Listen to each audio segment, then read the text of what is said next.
Hello viewers, my name is Nasreen. I'm working with newyou for a long time, almost 7 years. I'm a skin specialist and skin is my profession. I'm working with the skin for last 20 years. Today I'm going to actually showcase you a chemical peel treatment which is named as Aqua Peel. It's a salicylic acid treatment, an excellent home care peel facial treatment which I'm going to show you today.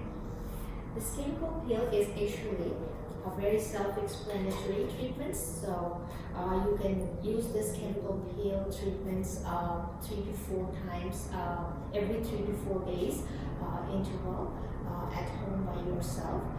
It's very simple.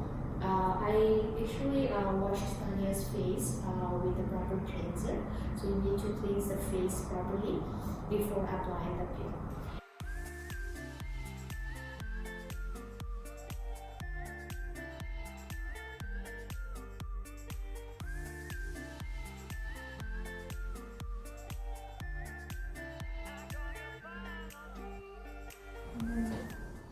We can leave the peel usually for minimum 6 to 10 minutes. It depends on if it can be kept up to the 15 minutes as well. And after that, you can just wash your face again with regular water.